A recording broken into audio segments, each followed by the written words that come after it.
Okay, hello everyone. So I'm going to start a few lectures on lattices and lattice-based crypto. So I was not completely set on the contents. So 2 days ago I decided of a plan. So here is the current plan. So today I'm going to introduce Euclidean lattices.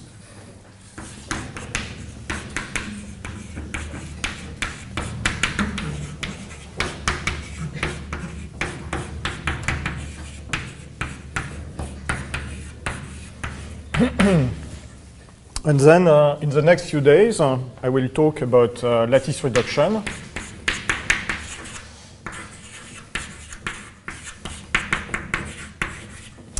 The SIS problem, small integer solution, and applications to signatures.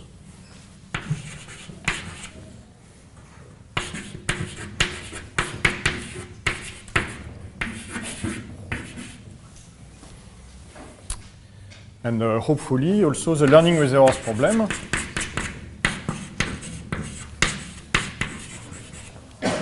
And how to encrypt.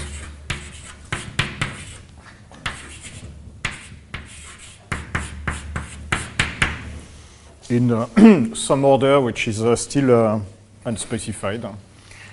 So the goal of all this, I mean the idea behind these contents is that I want to give an overview of what is really necessary to understand lattice algorithms and also lattice-based crypto today. I mean, so it's not going to go far into advanced techniques or anything, but it will give you an overview to understand most of the current research in this area, hopefully. Yeah, so if you have any question at any stage, please feel free to interrupt me. Okay, so let's start.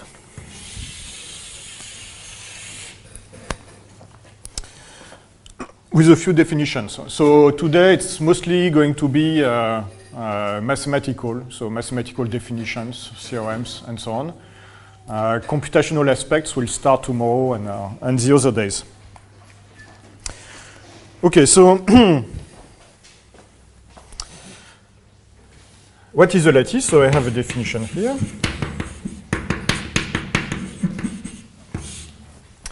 So I take B1 to BD,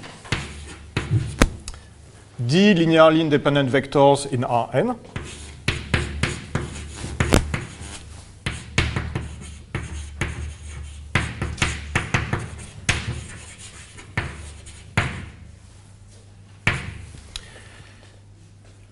No, so it's a bit missing. So in particular, D is no more than n. Okay, so the lattice spanned by the BI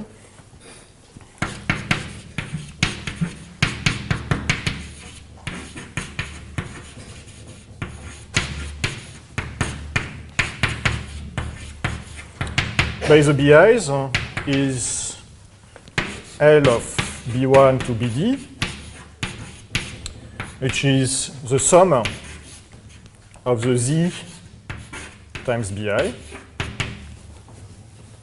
I less or equal to D, which in a less compact way is the set of the vectors of the form sum of the xi BI with xi an integer for every I.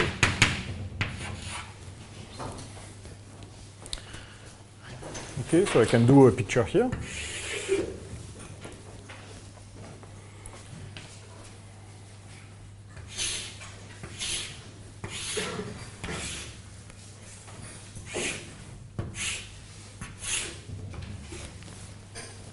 Okay, so for example, I have 0 around here. I have B1 here and B2 here. And the lattice will be the set of intersection points in that grid. Okay, because if you look at the intersection points in the grid, so they are all integer linear combinations of B1 and B2. So for example, this point is twice B1 plus B2, and vice versa. So all the linear integer combinations of B1 and B2 are intersection points of that grid. Okay, so the lattice is the set of intersection points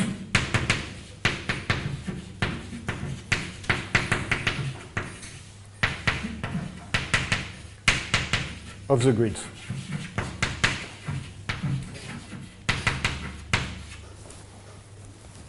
Okay, so that really fits with this constructive definition.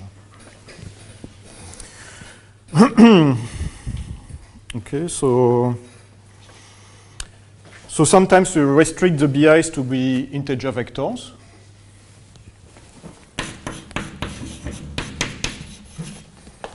BIs belong to the n. We say that the lattice is integral.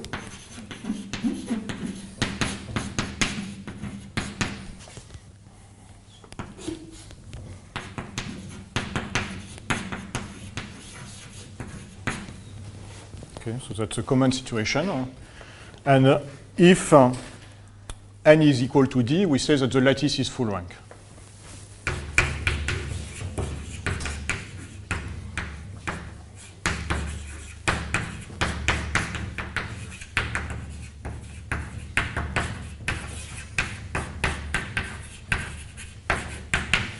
Okay, so by default, this week, I'm checking whether it's true or not, but I think it's true. By default this week, all lattices are full rank, and many of them are integral. Okay, so there is an alternative definition.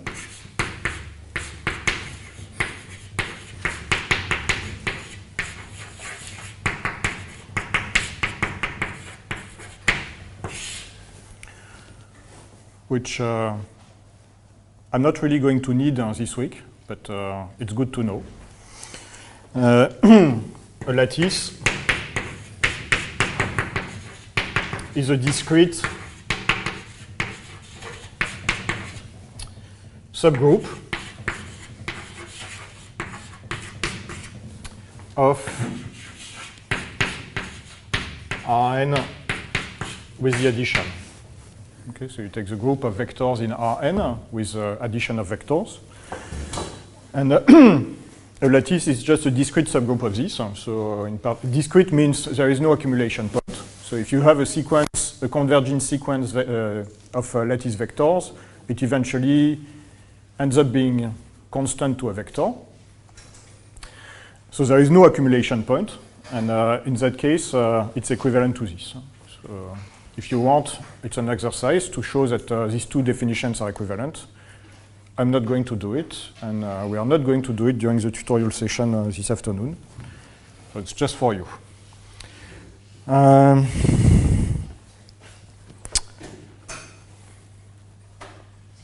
Okay, so here is an example of a lattice. That's already one. I can give you a family of examples.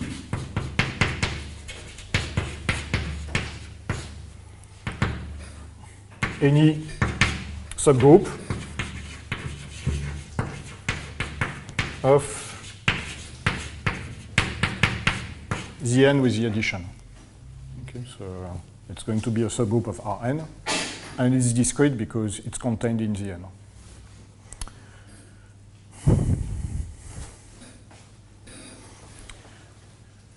Okay, so far so good? Okay, so let me continue with definitions.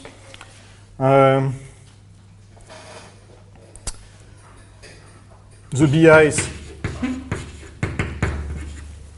form a basis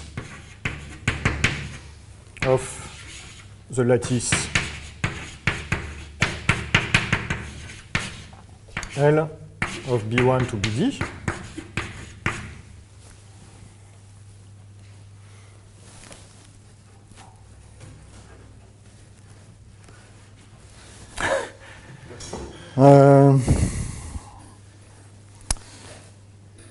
Okay, so and the question that we may have at this stage is whether a given lattice has several bases. So the answer is actually that as soon as the dimension is 2 or more, any given lattice has infinitely many bases. Okay, so lemma. And we know how to go from one basis to another.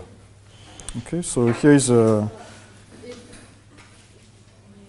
Go ahead. 2 or more, it's a dimension of lattice. Yes. It has an infinite number of bases. Yes. Yeah, so we'll go a bit more on this. So in dimension 1, the basis is not unique. A lattice is, in dimension 1, a lattice is always of the form A times Z, and the only bases are A and minus A. So there are only 2 bases, and exactly 2 in dimension 1. And in dimension 2 and more, there are infinitely many. So let me just show how to go from one basis to another. Okay, so let B1 to BD and B1 prime to B prime D prime. So they don't necessarily have the same cardinality at this stage. B2 families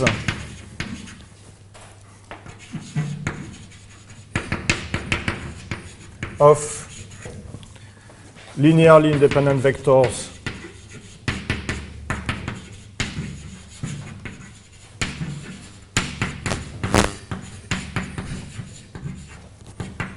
in Rn. Okay, so the BIs are linearly independent between themselves, and the BI primes are linearly independent between themselves. Okay. Then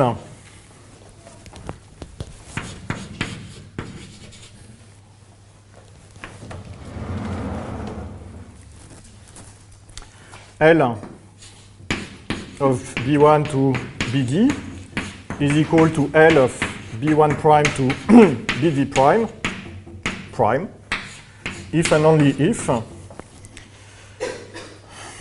D is equal to D prime, and there exists U in GLD of Z. Okay, so I'll get back to this in a second, such that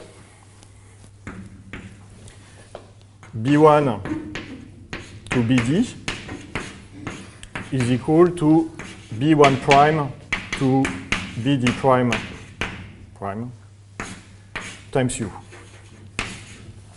Okay.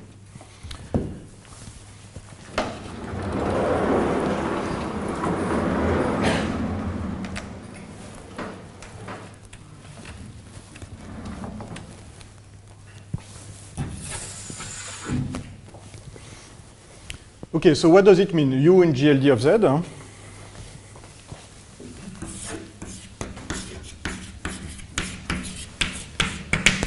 So it's a matrix U which is integral with D rows, D columns, so it's square. And it's invertible over the integers. So that means it has an inverse, and its inverse is itself an integer matrix.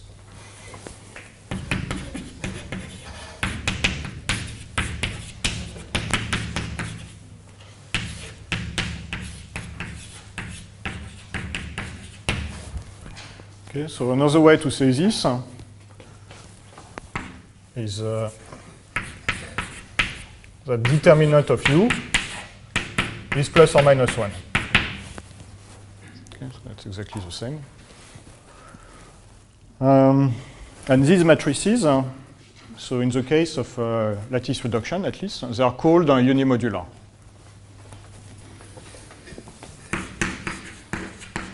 This transformation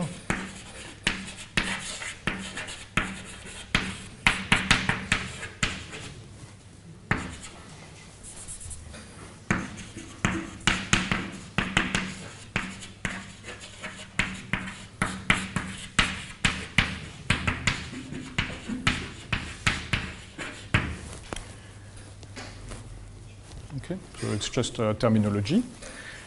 So then another question that you may have with what I just wrote is what does this equation means? So here, this is a matrix relation. So in particular, so what's implicit behind is that any basis is in fact a matrix. Okay, so B1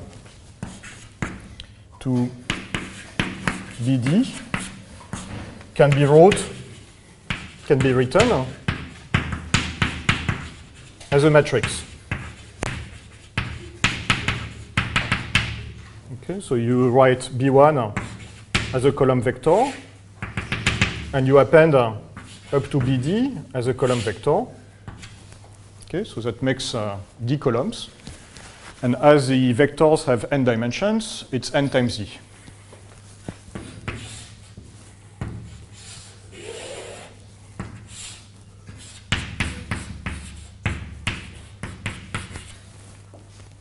Okay. So what I just wrote there is that the matrix corresponding to the BIs,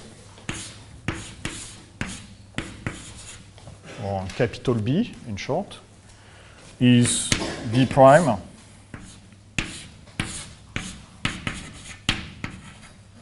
times U.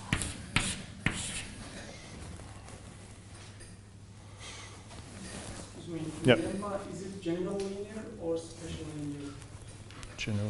General linear. So determinant plus or minus 1. You don't need determinant 1.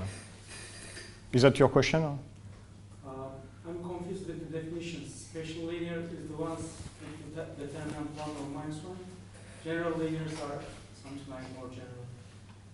I thought it was the opposite, but I'm not 100% sure. So so the one I use is determinant plus or minus 1. And that's the one which is correct with this lemma, because if the BIs form a basis, minus the BIs, they also form a basis. Or plus or minus any BI concatenated still form a basis.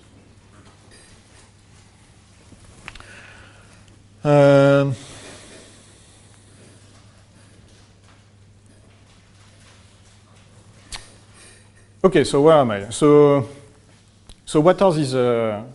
So I'm not going to prove it, but I can sketch the proof of this lemma. So from left to right, for example. So assume the BIs and the BI primes, they form the same lattice. Then D has to be the same because D is the dimension of the vector space spanned by the BIs. And if the lattices are the same, the vector spaces have to be the same. Okay, so for example, if the BIs span a plane in a three-dimensional space as a vector space, then the BI primes have to span exactly the same space. Otherwise, the lattices cannot be the same. Okay, so D is D prime. Now, how do I find this U? Okay, so any BI prime is an integer linear combination of the BIs. Okay, so that gives me a U.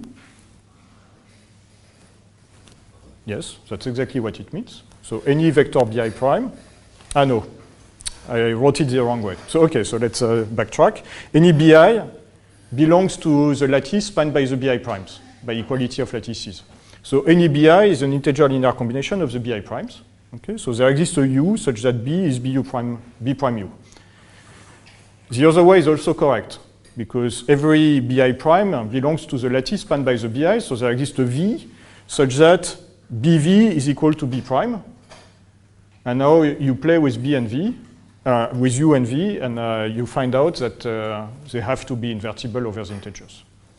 Okay, so that's one direction. The other direction is actually easier. Okay. So examples of unimodular matrices.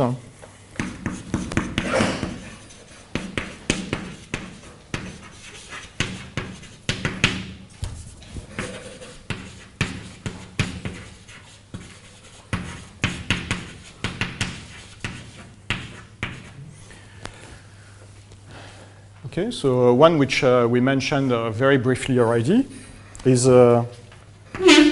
oops, sorry, identities with signs. Okay, so plus or minus 1. plus or minus 1, so just zeros. Okay, so this one is integer, and its determinant is plus or minus 1. So that's a unimodular matrix. Okay, so that's one. Any permutation matrix also.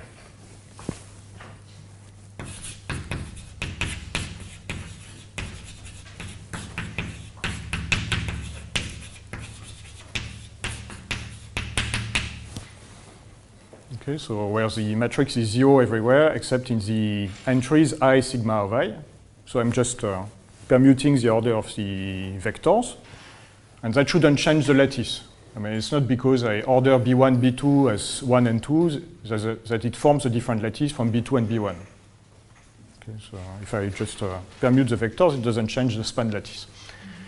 Okay, so any permutation matrix. So all this doesn't give me an infinity of lattice bases. So one thing that you can observe is that for every different U, you have a different lattice basis. But so far, I have only 2 to the D U's and factorial D, and I can combine them. It's still a finite number of them. And here is how I get an infinity of lattice bases. So any translation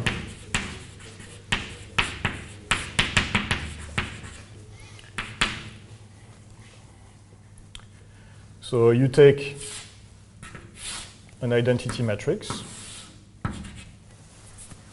and you add a non-zero entry somewhere.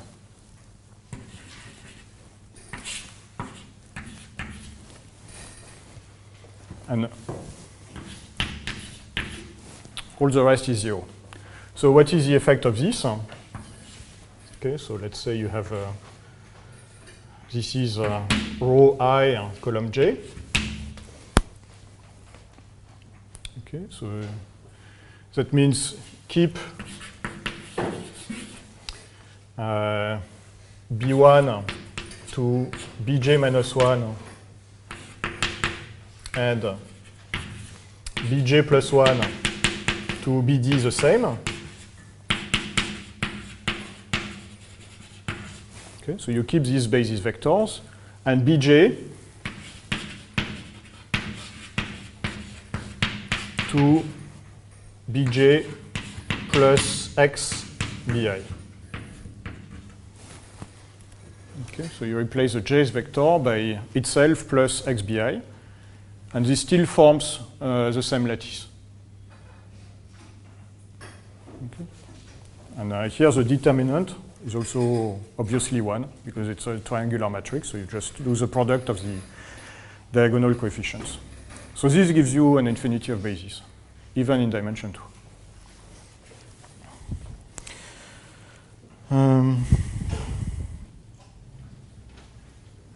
Any questions so far?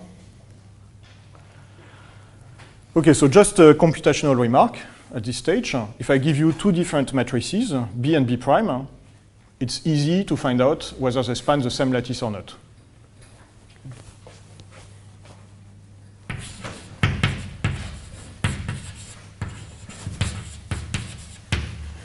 So for the question to make sense, they need to be of full column rank. So that means the columns need to be linearly independent.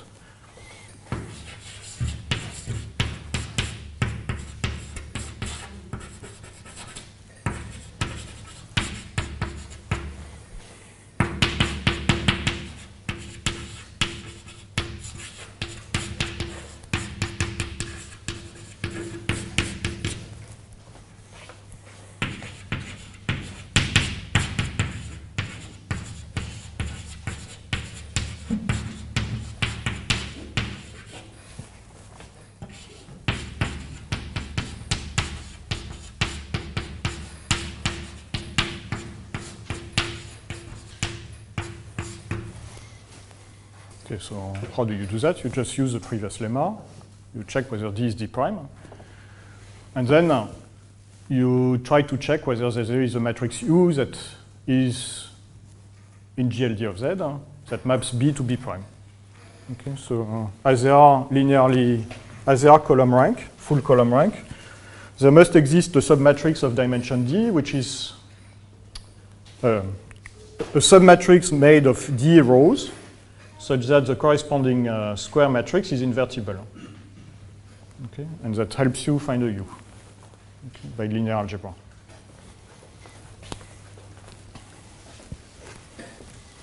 Okay, so you find the U that maps B to B prime, if it exists, and then you check whether its determinant is plus or minus 1.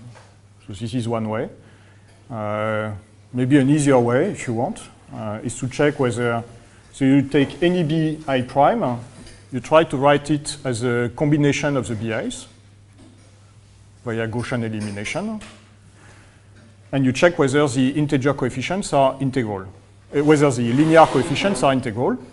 So if they are fine, you do it for all the BI primes, and then you do the same for the BIs. You check that every BI is an integer linear combination of the BI primes. And if all these checks pass, then they generate the same lattice.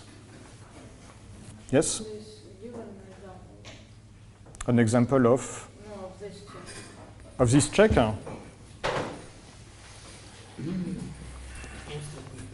Mm-hmm. I don't know, so let's take B equal 1, 1, and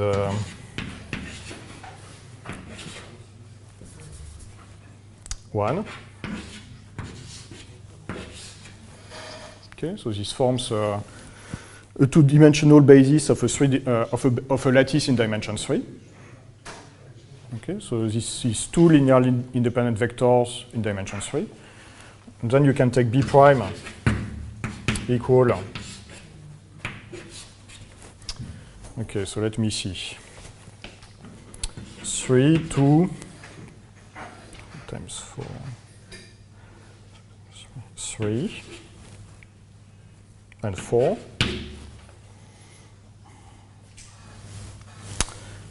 And okay, so how does it work? Here it should be 3, I guess. And here it should be 3. Okay, so what would be the check? So I'm going to do the first method. So I check that D is D prime. So indeed, here 2 is equal to 2. So this check is fine. And then you try to find a U that sends B to B prime. Okay, so I'm just going to look at the submatrix of dimension 2 spanned by the first two vectors.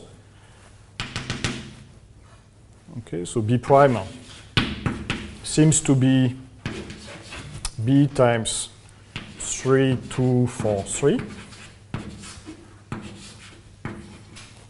I'm cheating a little bit because that's how I built it.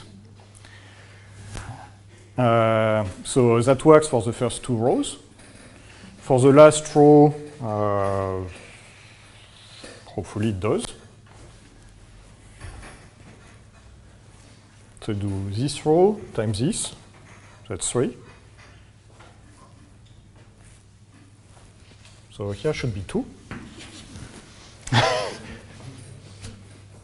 Okay, that's good actually. So if I keep 3, it doesn't work. Okay, so it doesn't pass the check, it's not the same lattices. Now if I take a 2, then indeed B prime is B times this matrix. And now this matrix, we have to check whether it's integral, so it turns out that it is integral here. And whether its determinant is plus or minus 1. So here it's 9 minus 8, the determinant, so it's 1.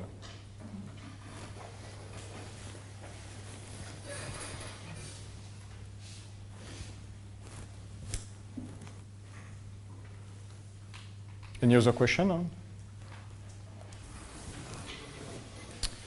So far we just defined lattices and how to represent them. So lattice is a matrix and the integer linear combinations of the columns. Okay, so we are just doing linear algebra with integer transformations.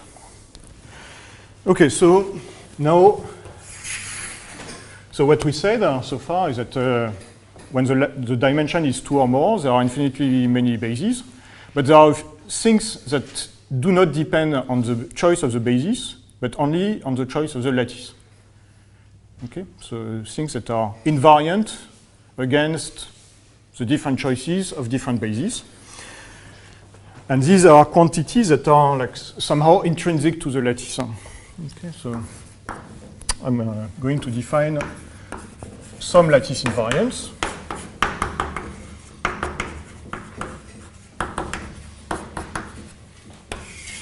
Okay, so there is an obvious one that we already saw, at least two. The rank, the lattice invariant, and the dimension of the embedding space. That's also a lattice invariant. Okay, so now let's look at more interesting invariants. So maybe the most important one is the lattice minimum. Okay, so lambda 1 of L. So here L is a lattice.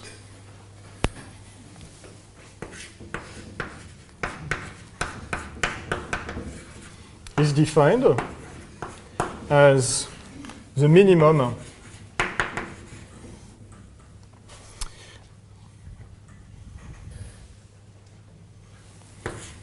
the norm of B, where B is in L and not 0. Okay, so I remove 0 because 0 is always in every lattice, so it's not a very interesting point in a lattice.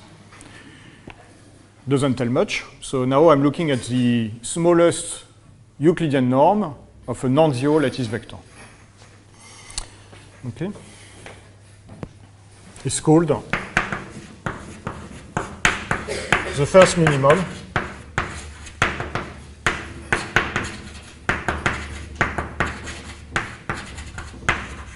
of L. Okay, so with a picture.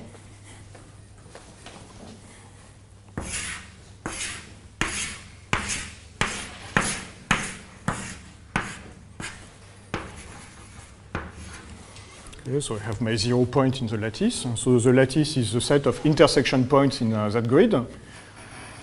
Every different basis gives me a different grid. Okay, so it's the norm of the shortest non-zero vector. So here it seems to be this one. Okay, so it's this distance is lambda 1. Okay.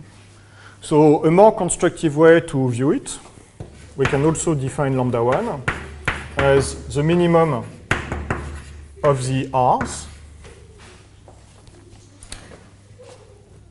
such that there exists B in L, which is not 0, and has norm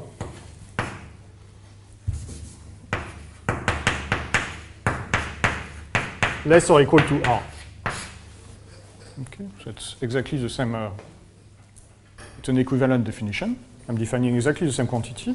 But in terms of pictures, it's a little bit different because I will, so what this definition seems to suggest is to take a tiny ball around 0, then observe that in this ball there is only the 0 point, so not big enough, then increase, there is still only the 0 point, so it doesn't count. And at some stage, if I keep increasing the radius of the ball, I hit a non-zero point. And when that happens, the radius of the ball is the minimum of the lattice.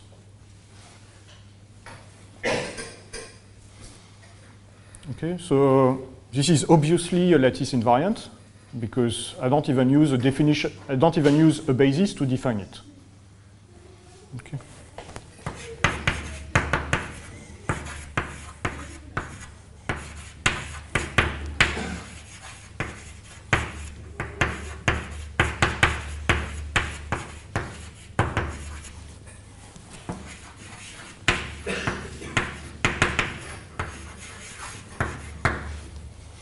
Okay, so what does this invariant mean? What does lambda 1 mean? So somehow it's a measure of discreteness of the lattice. Okay, so if lambda 1 is very small, that means there are vectors that are very close to 0. So that means it's not very discrete in a way. Whereas if lambda 1 is large, then it's far away from 0, so the lattice is very discrete. I mean, that's very informal because I can zoom in and zoom out, and all these questions make no sense anymore. But somehow it tells you how far it is from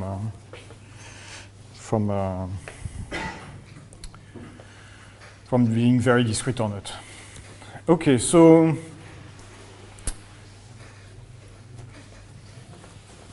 then there is something very important to be socially accepted in the lattice community.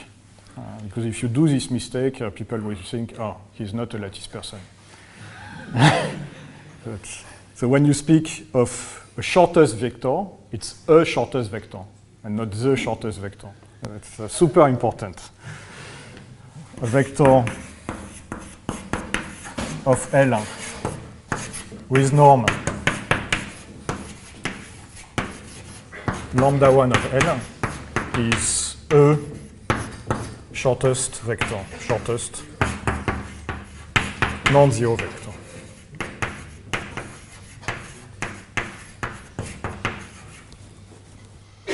So the non-zero, sometimes people skip it. It would be appreciated as being very rigorous or not. But the is super important. So that's because the shortest, the minimum, is always reached at least twice. Okay, so if B reaches the minimum, minus B is also in the lattice and also reaches the minimum. So there is no the shortest vector, there are always at least two.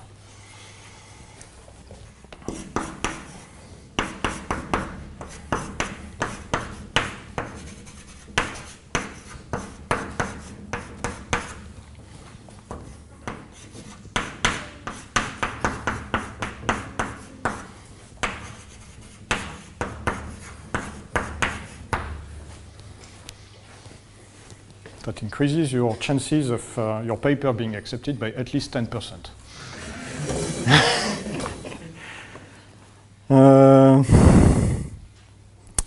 Okay, so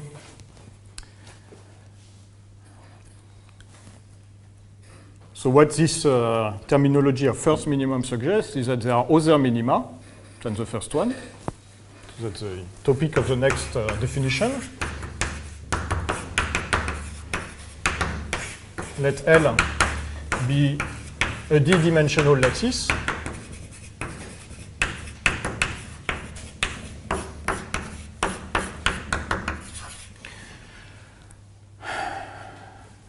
for I smaller than d. We define lambda I of L as the minimum radius. So the second definition extends better than the first one. The minimum R, such that there exists B1 to Bi in L that are linearly independent.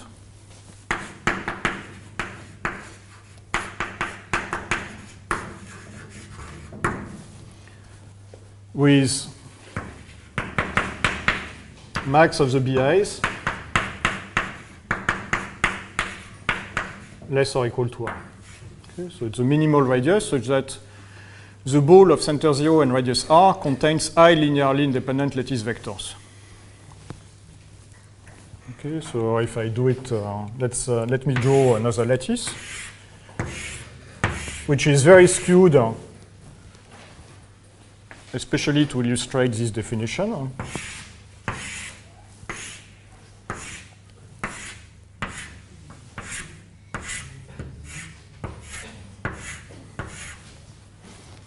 Okay, so as you can see, it's very sparse in one dimension and very non-sparse in another. So here is 0. So the radius of that ball hits lambda 1. Okay. Then I can increase the radius of the ball. So now I'm trying to find when lambda 2 is reached. Okay, so I increase the radius of that ball. So for a while, I don't find any other lattice vector. It's not interesting. Then I hit another lattice vector, so this one. So this one I don't consider as interesting because it's linearly independent with this one. Okay, so that doesn't count. And then I keep increasing. So I need something like this now.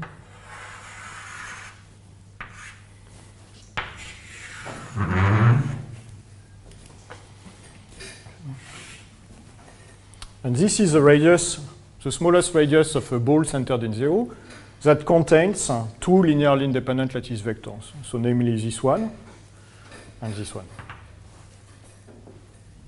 Okay. So this is lambda 2.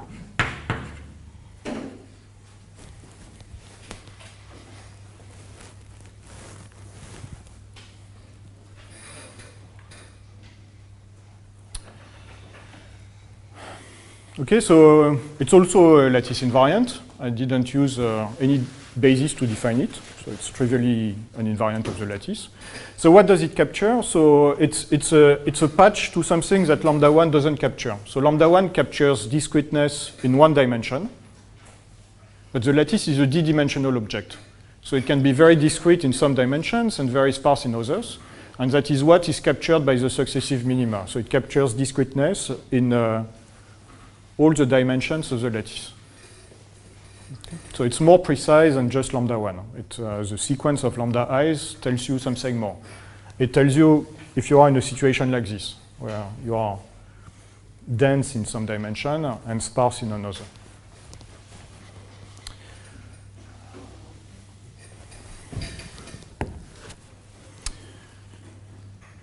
Okay, so related to these two sets of, with these invariants, there are computational problems, and these are the most important computational problems in the area of lattices. So one is SVP.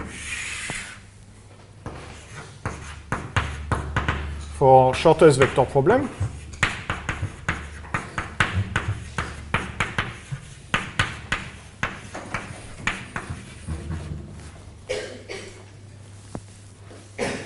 Okay, so what is your input? So there are several variants of SVP. So here I'm looking at the search variant.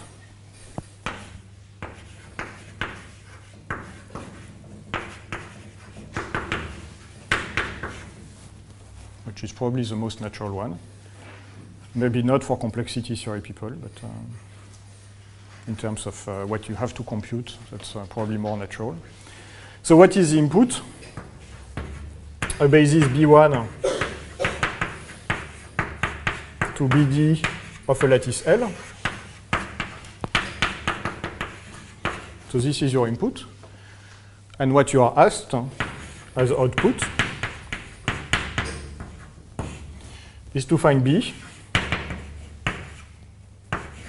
in L with norm of B equal lambda 1. Okay, so you have to find the shortest non-zero lattice vector.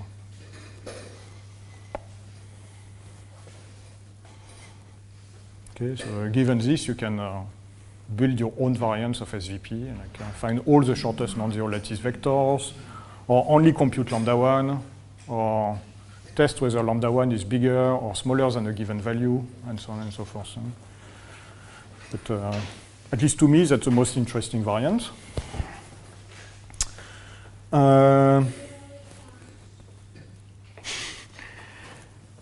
There is a relaxation to it called SVP gamma. So this is a super hard problem. And at least when the dimension grows. And people have introduced a relaxed version called SVP gamma for gamma bigger than 1, no less than 1. Where the output, so it's the same as SVP, except that you ask for something less demanding as an output, something possibly easier, which is B in L with, okay, so B should be non-zero,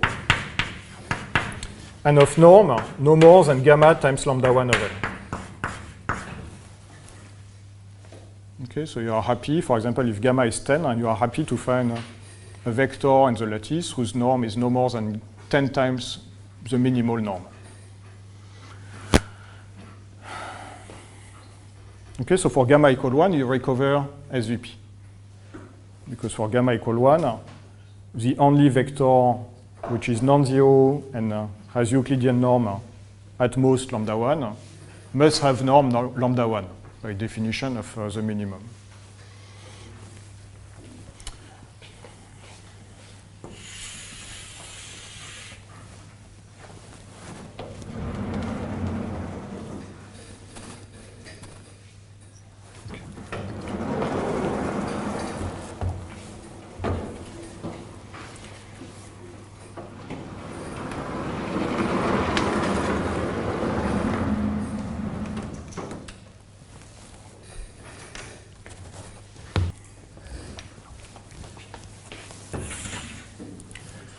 Okay, so SVP is related to lambda 1, and if you want a problem related to all the minima, there is another problem called SIVP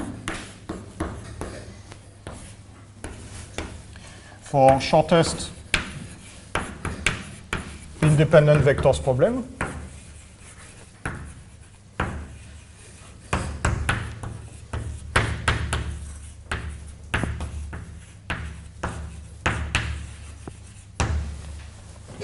So the input is a basis V1 to BD of L.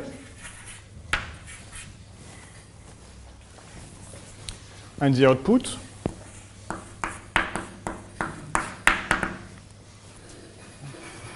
is S1 to SD in L, linearly independent.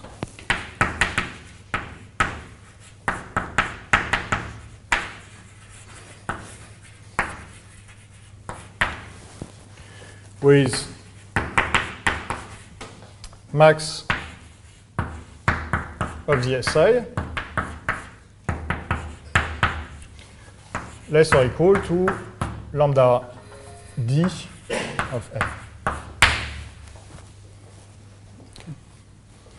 So you want D linearly independent vectors, you need to allow for at least lambda D, otherwise there is no solution.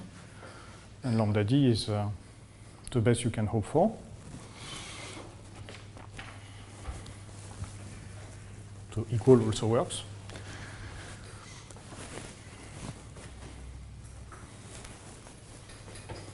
But let me keep less or equal because I want to do the following modification.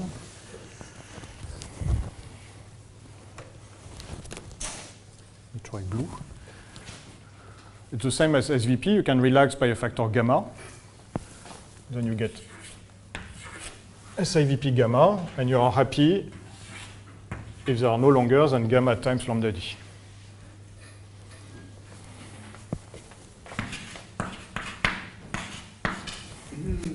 Zero from left. Sorry? Zero from left for gamma. For gamma SVP. So gamma should be at least 1. Huh? Otherwise, there is no solution. Zero from left. Oh, here you want strictly more.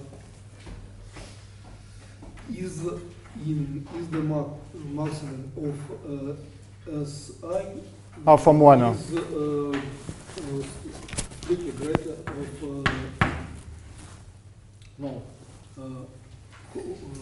whole formula. Is it strictly greater of 0? Yes, it has to, because they are linearly independent. Oh, yeah. So they cannot, yeah, that's a good point. So in this case, you don't need to force them to be strictly more than 0, because we ask them to be linearly independent, which is stronger. Whereas for lambda 1, I have to exclude 0 manually, because otherwise that would become trivial. I could say find B in L linearly independent with itself, but that would be a weird way of saying the same thing. Whereas here, linearly independent is very important. Not only for 0, but also for, you don't want S1 and 2S1. That doesn't work. Okay, so somehow it means that in the lattice you have found very short vectors in every possible direction. So you have captured the smallness of lattice vectors in every possible direction. Whereas this, you only find one short vector in one direction. So maybe you haven't understood fully the lattice when you solve SVP. Maybe SIVP tells you more. Actually, it's unclear in terms of complexity theory. Relating SVP gamma and SIVP gamma is not easy. Yes? You have said that this problem is hard. What does it mean? Is it NP complete or NP hard? Yeah, so I didn't want to get into this, but I can answer the question. So first, to define NP complete, you need a decision version. So you can't work with a search problem. So the decision version here would be the natural decision version. You are given as input a basis and some radius r. And you have to decide whether, yes, there is a vector which is non-zero and in the lattice of norm less than r, or no, all the vectors in the lattice have norm strictly more than r. Okay? And you can have, again, a gap gamma, where you say yes when it's smaller than r, and no when it's above gamma times r. And in the middle, you don't have to reply. Or you can reply whatever you want. Okay, so these are the decision versions associated to SVP. SVP is known to be NP hard, or NP complete also. It's trivially in NP for this definition. If I give you a short vector, you can check whether its norm is below a bound. Just compute the norm of the vector and check whether it's below. So it's trivially in NP. It's also NP hard under randomized reductions. So when you look at NP hardness, typically you prove NP hardness by showing that if you can solve your problem, you can solve another problem which is known to be NP hard. I don't know, 3-SAT. Okay, so maybe if I can solve SVP, I would be happy to be able to solve 3-SAT. Okay, and in between you have an algorithm. So this reduction is an algorithm. It uses the SVP oracle as an oracle inside an algorithm that solves 3-SAT.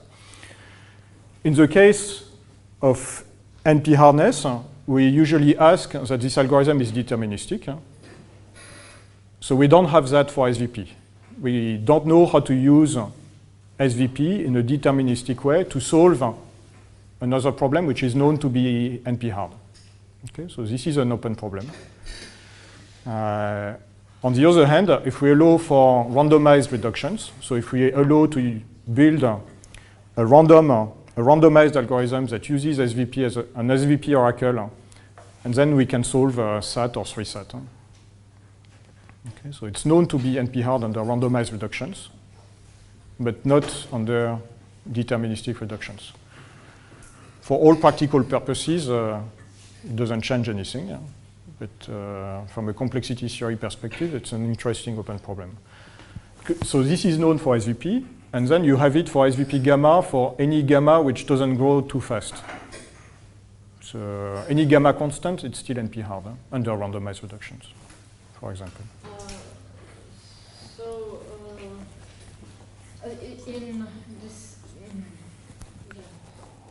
In this decision and solution case with bad gamma, it's NP hard, and with better gamma, it's... So when gamma gets large, eventually it will become easy. So the smallest gamma for which... No, so okay. So I really didn't want to get into this because the answers to this question are quite subtle. Okay, so gamma less than 2 to the log n to the 1 minus epsilon. Okay, so this is strictly less than n to the alpha for any alpha. So it's less than a polynomial, even if you include n to the 0.0001 as the set of polynomial functions. It's NP hard under randomized reductions.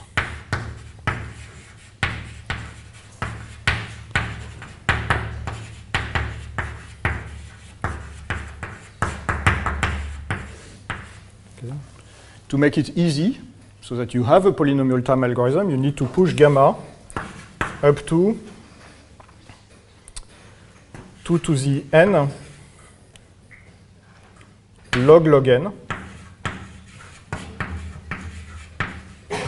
over log n.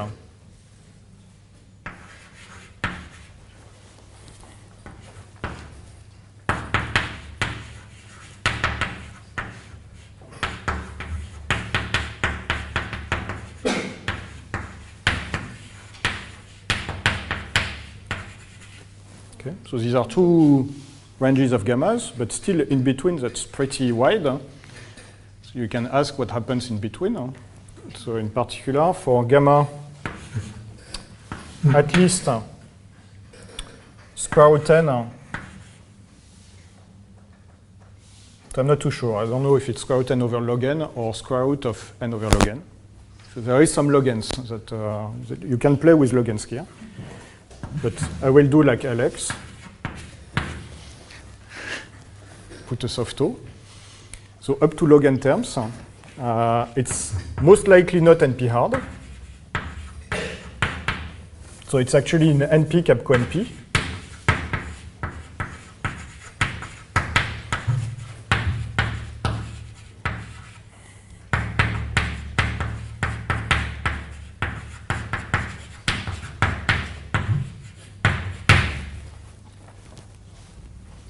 So that's some kind of limit to intractability.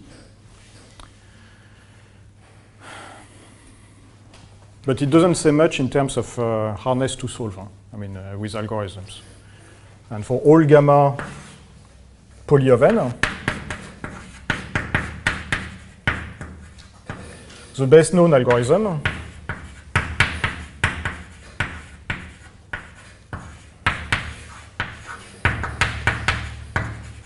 runs in time 2 to the omega of n.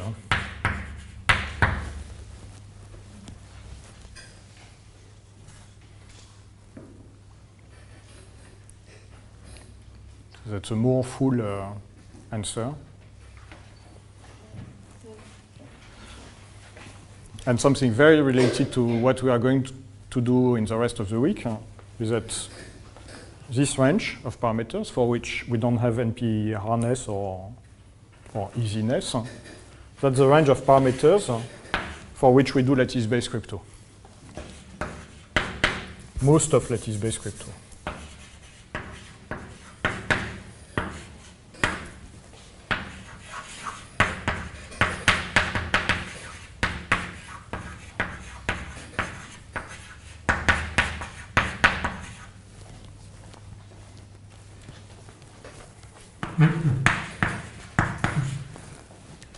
So the picture is a little bit different if you look at SIVP, but essentially the same.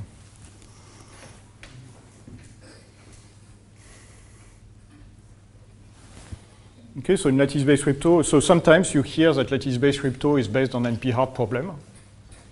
This is also socially unacceptable among the lattice-based community.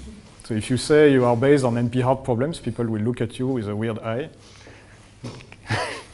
Like, did you solve a major open problem, or you don't understand the assumptions? So lattice-based crypto is not based on the range of parameters that are known to be NP-hard, and actually they are based in a range of parameters for which it is strongly believed that these problems are not NP-hard anymore.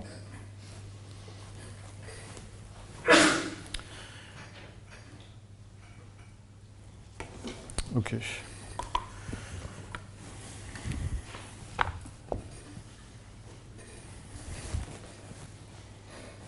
Any other question on this?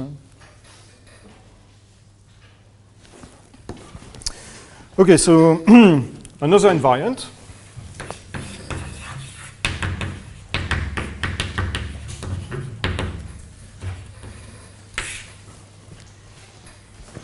So something that I wanted to add. So no one complained about it. I'm very disappointed because I get this question all the time.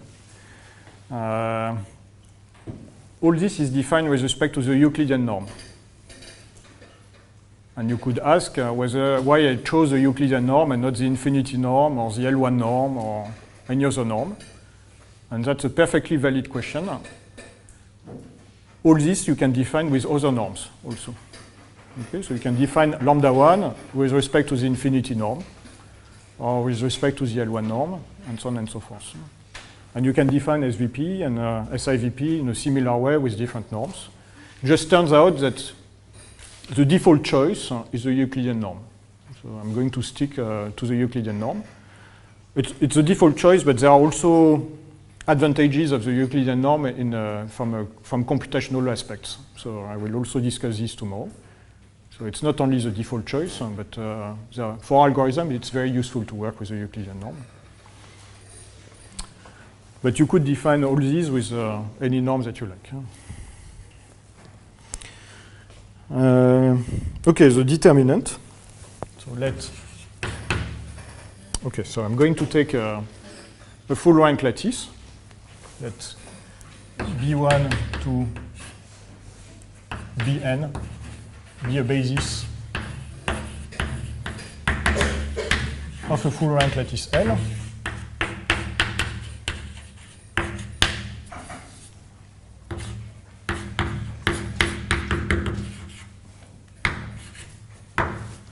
Okay.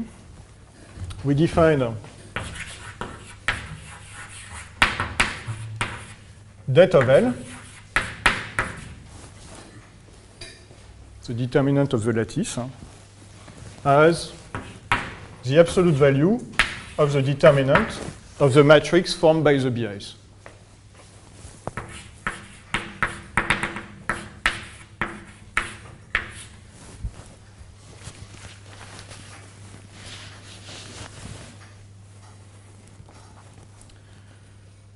Okay, so it's a definition that cheats because it assumes that it implicitly assumes that it doesn't depend on the choice of the basis, but indeed it doesn't depend on the choice of the basis.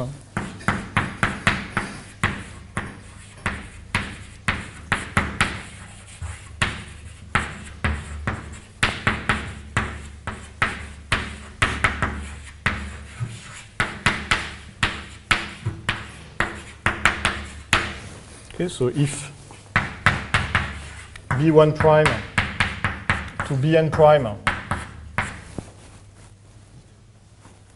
is a basis, another basis of the same lattice,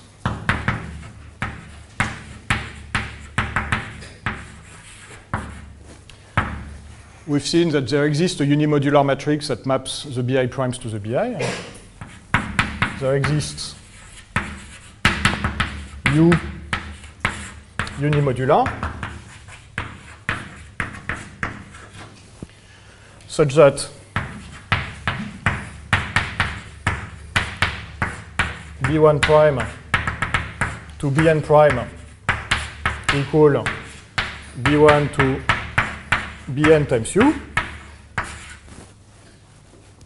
Okay, so now let's compute the determinant of the Bi primes. So that of B1 prime to Bn prime in absolute value is, so the determinant is multiplicative. The determinant of A times B, that's the determinant of A times the determinant of B. So it's also multiplicative if I take the absolute value outside of it.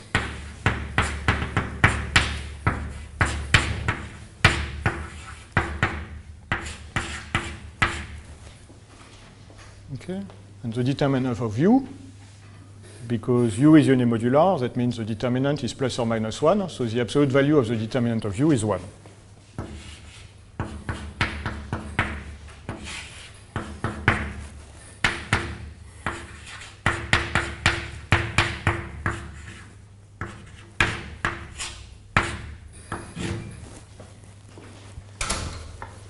Okay, so it doesn't depend on the choice of the basis. So it's also a lattice invariant. So if you read all papers, the determinant of L has many names. So sometimes it's called the volume of the lattice. Sometimes it's called the covolume of the lattice. So just pay attention. I think now it's more or less the determinant everywhere, but I'm not too sure.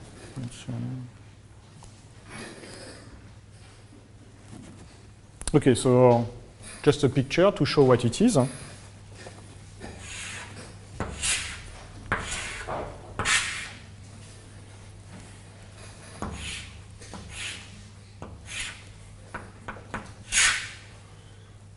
so we take 0 here. So let's say that I have B1 here and B2 here.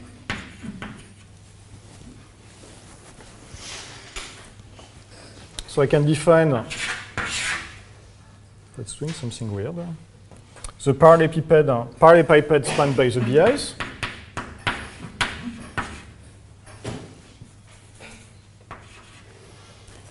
Okay, so as the fundamental parallelepiped spanned by the BIs is a set of linear combinations of the BIs where the coefficients are between 0 and 1.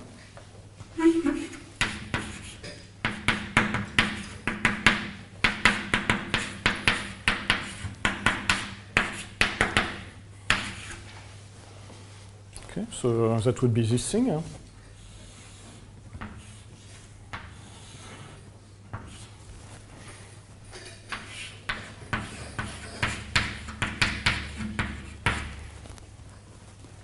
So you take B1, B2, and you look at the cell that they span.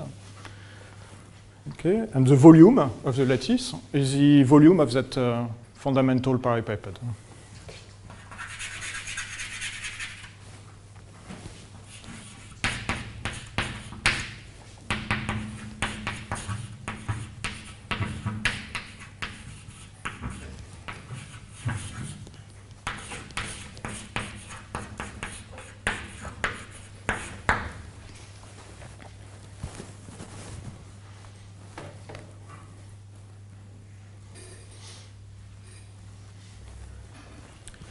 Okay, so if you take another basis, it will change the way the lattice looks as a grid, but still the volume of a cell will stay constant, of a fundamental cell will stay constant.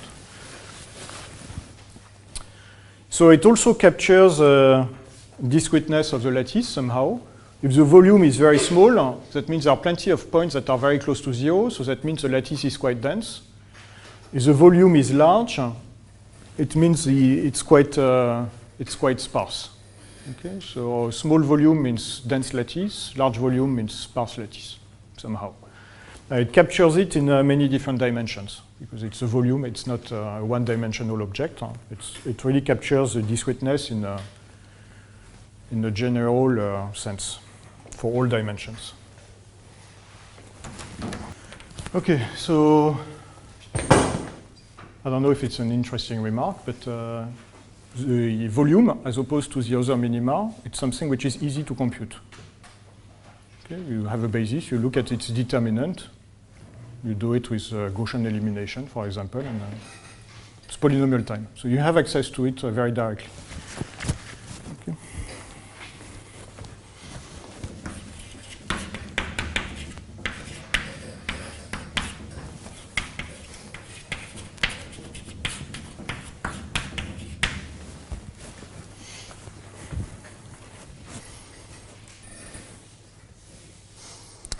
Okay, so I don't have much time left, but I will take the time that I have left to state Minkowski's theorem.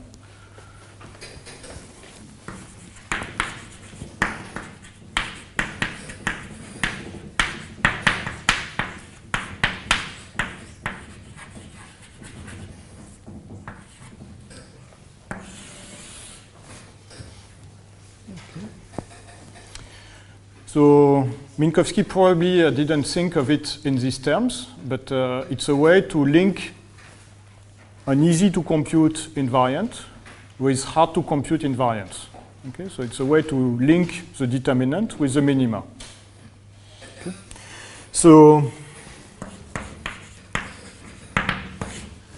I'm giving it in an easy form, which can be generalized in many different ways, but this form is enough for what we do. So lambda 1 of L, where L is a lattice of rank D.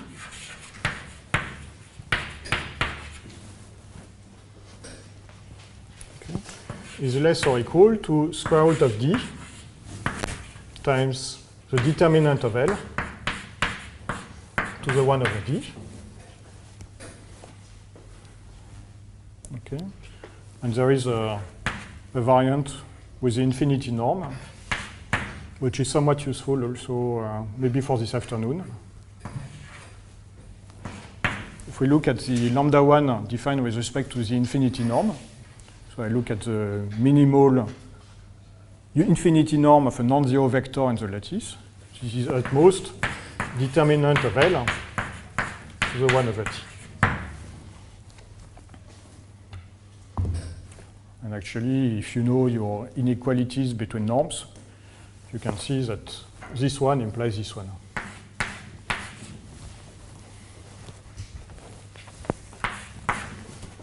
So if you want to remember only one, remember this one. It's also the simplest. Okay, so for example, so what I said is that the determinant, that's something which is easy to compute. Lambda 1 is something which is very hard to compute, at least in the worst case. So, but Minkowski theorem gives you an upper bound on lambda 1 that depends, an easily computable upper bound on lambda 1. Okay, so something to remember it. It's a homogeneity test. This is a length. The determinant, that's a d-dimensional volume. So in physicist terms, that would be a length to the d. So if you want to compare the volume with a length, you need to take the volume to the 1 over d to make it homogeneous. Okay? Otherwise, it makes no sense. Okay? And in particular, if you scale the lattice, say you multiply the lattice by 2, it will increase the minimum by a factor 2, and it will increase the volume by a factor 2 to the d. Okay, so you really need this power here.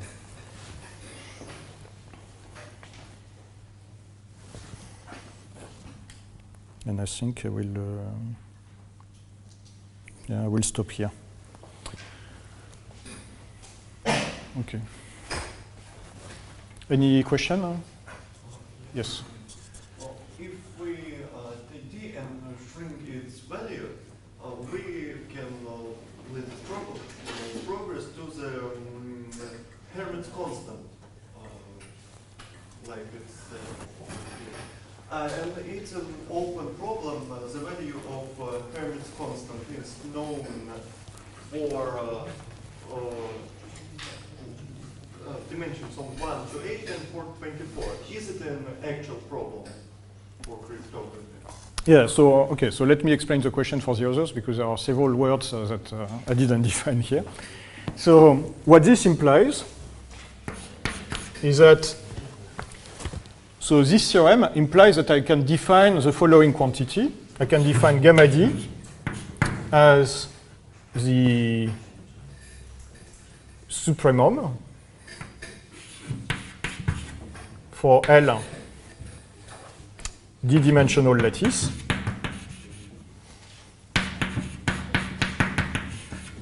of lambda 1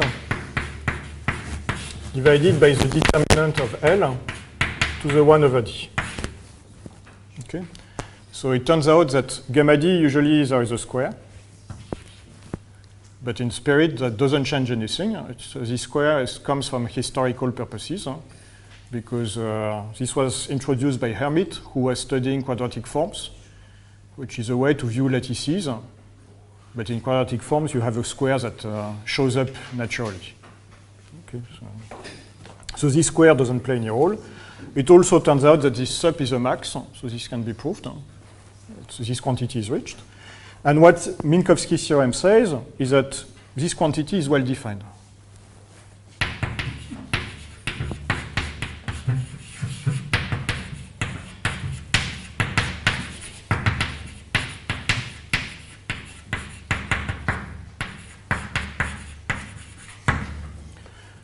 And in particular, it's less or equal to d. So this is called Hermite's constant.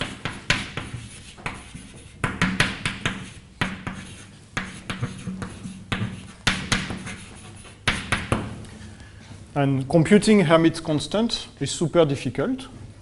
Just a question. How do you name it if you regard just So, okay, so you would say the Hermite factor of the lattice. You could say something like this. They say Hermite constant of the lattice. I doubt, but so you will say Hermite factor. Yeah, Hermite factor. I would say Hermite factor, like the approximation factor somehow. The Hermite factor. Yeah. In crypto, yeah. So for a specific L, no, not even. No, I don't know. No, Hermite factor would be something else. It's related to lattice reduction. I will talk about it later this week. Yeah, for me, it's with the supermom, yeah. I think that's the standard definition. It corresponds to the definition of that was asked of the question. So it turns out that it's known for D less or equal to 8 and D equal to 24. So it's an interesting open problem to compute it for other dimensions. So upper bounds are known, obviously, because just and lower bounds. But yeah, so proving it for other dimensions, that's an interesting mathematical problem. In cryptography, I'm not so sure this has any impact. At least not in terms of cryptographic not directly. I mean, you never know, because maybe in the proof you would develop tools that could be of interest. I mean, that can always happen. That on the way you discover something interesting. The constant itself, I don't think so. Something special to D equals to 24, or why isn't it known for any smaller D? There are lots of symmetries for this D. 3 times 8. Yeah, that's a beautiful D. And the lattice, it's called the Leech lattice, and it shows up in many different areas, so it's very well understood also.